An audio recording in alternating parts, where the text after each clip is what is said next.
Greetings. I am Ypyskypo Skwyrl, and I'm here today to talk to you about how I came to be and who I am.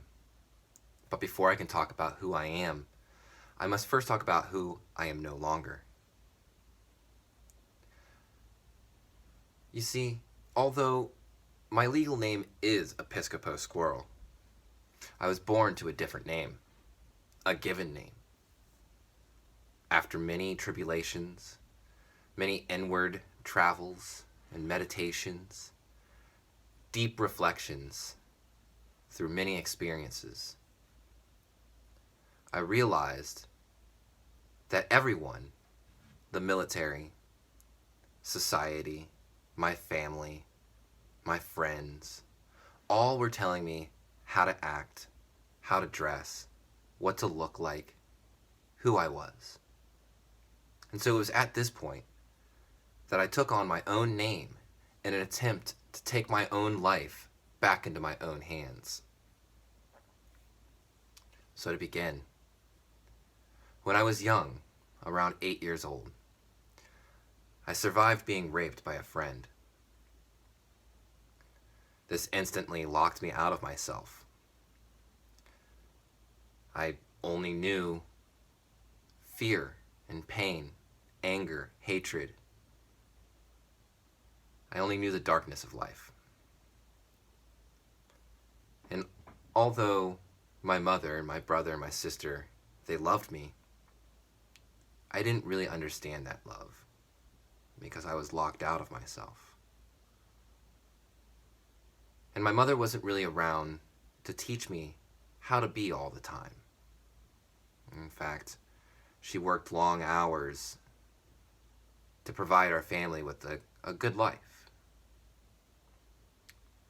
My father was an absentee father who left multiple times before finally divorcing my mother while I was in the military. And this really impacted my ability to find stable relationships. I saw the way that my father was treating my mother and took that on as my own behavior, subconsciously. And because I spent a lot of time with my peers, I saw them and I mirrored their behaviors. You see, I grew up just outside of DC in Virginia. And people are a lot different on the East Coast. For those of you who have been there, you understand. People are not very kind. There's not a whole lot of community. There's more community out here than I've ever seen anywhere that I've been on the East Coast. I saw my peers stealing from one another. I saw them lying, manipulating. I saw them setting each other up. I saw them hurting each other. And I took all these behaviors as things that were okay to do. Because you're friends, right? I didn't actually understand the word friend, because a friend would never do those things.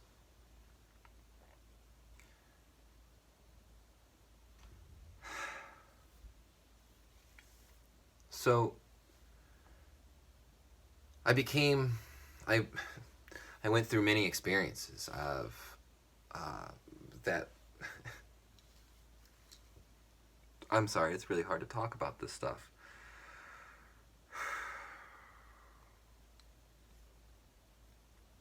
I went through a lot of experiences that drove me to become a monster. A person that many of you, if you would have met me 10 years ago, 15 years ago, you would not have wanted to be my friend. You see, I thought it was okay to hurt people. It didn't matter to me. I didn't care about myself and I didn't care about other people. So much so that when it was discovered that I had sleep issues in the military during an aviation, and I was sent to see the psychology department, I was diagnosed as a sociopath. And if you only know fear and pain and hatred, you only know this darkness, then it's very easy to be that person and not be aware of it, especially within our society, where our society is not very self-reflective. Our society is very outward reaching rather than inward reaching. We look for the environment for all of our causes, which the environment is a large part. But you have to look inward and look at what's happening inside. And so when I got out of the military, I became homeless and I became addicted to drugs again. And I began consuming copious amounts of psychedelics, levels of which no person should really ever consume.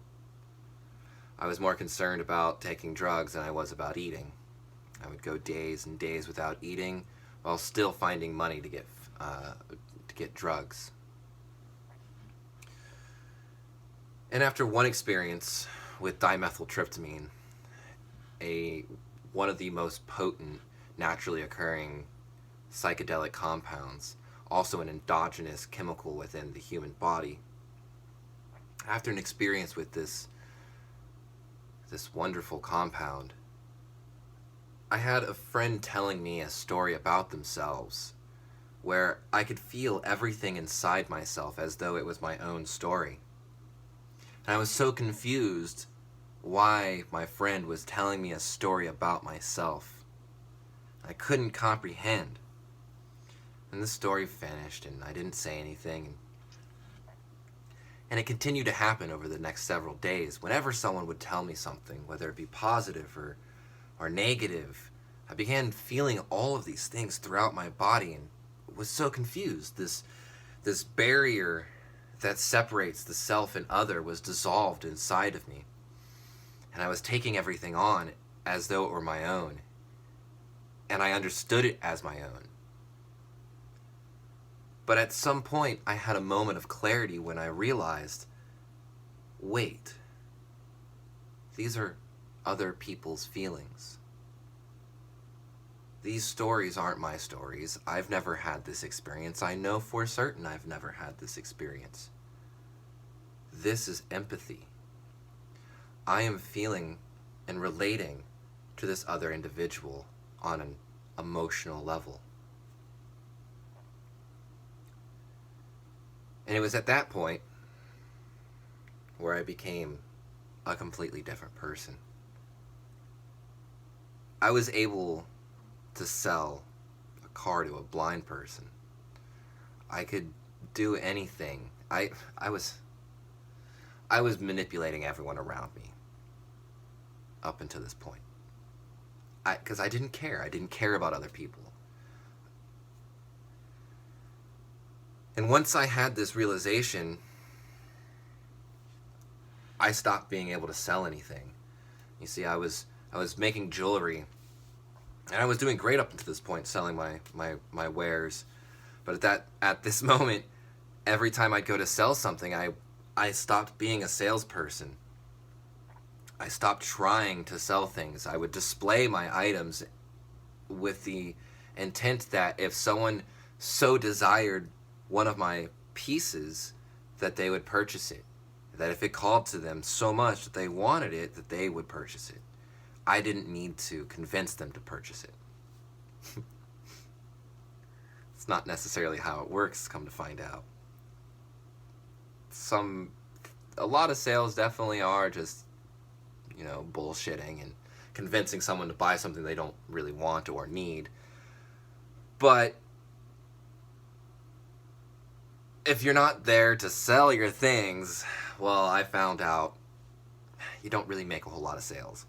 I made even less money than before. And it became really difficult.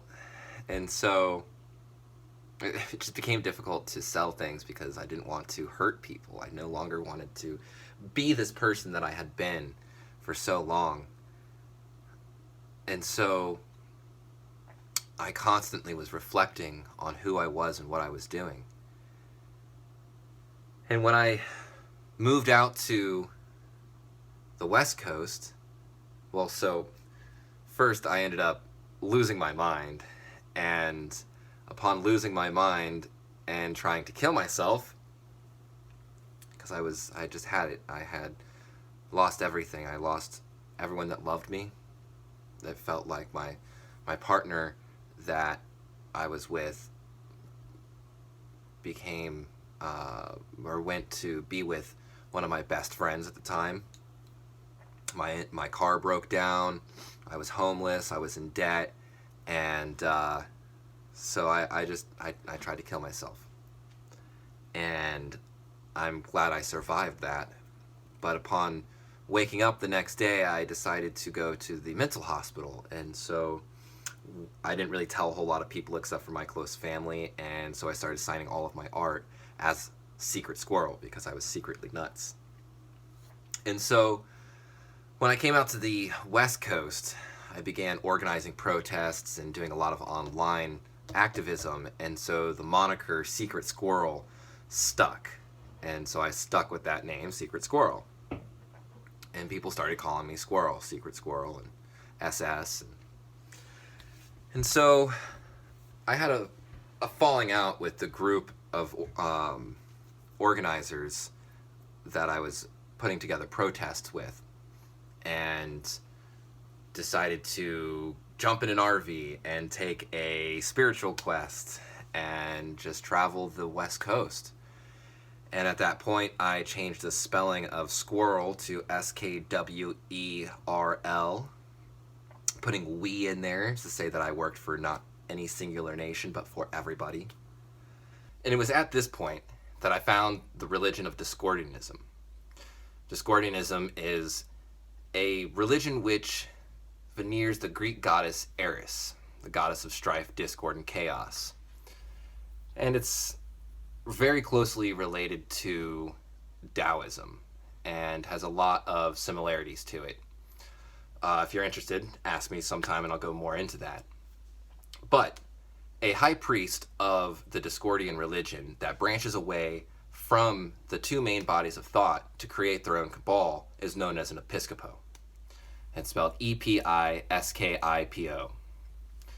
And so I changed my name to Ypyskypo Skwyrl, and it was still spelled the same as I had just mentioned, with the W-E and the Episkypo spelled as just.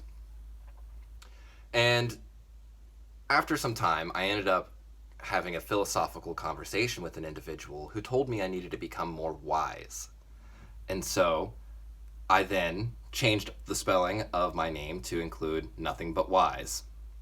And so I spelled my name Ypyskypo, and then added the title, The Wise, the letter Y apostrophe S. So I'm Ypyskypo Skwyrl, the Wise. And that is how I came to be who I am today. Thank you very much.